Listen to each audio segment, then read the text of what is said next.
রাজ্যের মাননীয় মুখ্যমন্ত্রী শুভেন্দু অধিকারীকে আজ আমরা ভূমিহারা ভূমিপুত্রদের তরফ থেকে একটা চিঠি করছি।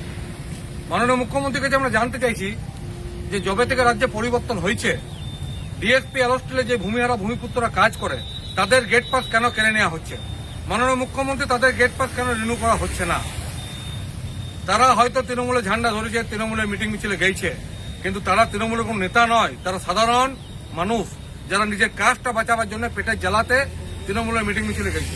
তৃণমূলের যারা নেতা ছিল, যারা গরিব মানুষের কাজ করেছে, 3-4টে পেমেন্ট নিয়েছে, তদন্ত করুন, তাদের জেলে ভরে দেন। কে বারণ করেছে?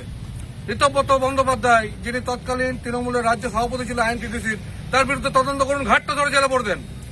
কোনো বিরোধ নেই, আমরা খুশি হবো, মিষ্টি বিলি করবো। কিন্তু যে অসহায় ছেলেরা, যাদের বাপ দাদু ডিএসপি অ্যালস্টিলের জন্য জমি দিয়েছিল, ডিএসপি অ্যালস্টিল হয়েছে, তাদের গেট পাসগুলো যদি রিনিউ করা না হয়, তাদের চাকরি যদি কেড়ে নেওয়া হয়, এটা অন্যায়। আর কারা চাকরি করছে? না যারা দুর্গাপুরে শরণার্থী, যারা উত্তরপ্রদেশ বিহার থেকে এসে, তারা ঠিক করবে ডিএসপি অ্যালস্টিলে কে চাকরি করবে? মাননীয় মুখ্যমন্ত্রী হাত জোর করে বলি, ডিএসপি অ্যালস্টিলে উত্তরপ্রদেশ, বিহার, ঝাড়খণ্ড, উড়িষ্যার অন্তত কয়েক হাজার ছেলে চাকরি করছে। তাদের ঘাটটা ধরে বার করে দেন, তাদের জায়গায় স্থানীয় ছেলেরা কাজ করুক। এবং যাদের চাকরি করা হচ্ছে, সেটা গোপাল মাঠ হোক, বেনাচিতে হোক, যেখানকারই ছেলে হোক, তাদের জায়গায় কিন্তু স্থানীয় কোনো ছেলে কাজ করছে না। তাদের জায়গায় কারা কাজ করছে সেটারও তদন্ত করুন। কোন জনপ্রতিনিধি এই চক্রে জড়িত সেটাও তদন্ত করুন।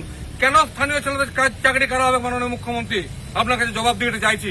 আমাদের জমি দলিল নেই, পাট্টা নেই, আমাদের লিজ নবীকরণ হয়নি। এবং তৎকালীন প্রধানমন্ত্রী এবং তৎকালীন মুখ্যমন্ত্রী বিধানচন্দ্র রায় এবং পণ্ডিত জওহরলাল নেহরু বলেছিলেন যে যাদের বাপদাদুর জমিতে দুর্গাপুর, যাদের ত্যাগের জমিতে দুর্গাপুর, তাদের কর্মক্ষেত্রে সংরক্ষণ থাকবে। কোথায় সংরক্ষণ? মাননীয় মুখ্যমন্ত্রী, সরকার পরিবর্তন হবে আর স্থানীয় ছেলেদের চাকরি করা যাবে, এই নিয়মটা মানব না। সিপিএম যখন হারলো, সিপিএম টাইমে যারা চাকরি পেয়েছিল, তৃণমূলের কিছু নবগঠিত নেতা তাদের চাকরিগুলো কেড়ে নিল। আজকে আপনারা যখন ক্ষমতায় এসছেন, আপনাদের কিছু নেতা, বহিরাগত নেতা, অসহায় ছেলেদের গেট পাসগুলো রিনিউ করতে দিচ্ছে না। এটা বিচার চাই মাননীয় মুখ্যমন্ত্রী, নাহলে লড়াইটা আমরা ছাড়বো না। এই মাটিটা আমাদের বাপ দাদু ত্যাগের মাটি। আমরা কারো দান দেওয়া দক্ষিণাতে এই মাটিতে থাকি না। আমাদের দান দেওয়া দক্ষিণাতে দুর্গাপুর শহরটা গড়ে উঠেছে। এটা মাথায় রেখে পরবর্তী পদক্ষেপটা নেবেন, এটা আশা করবো। মাতৃভূমি শহর দুর্গাপুর জিন্দাবাদ, ভূমি রক্ষা কমিটি জিন্দাবাদ।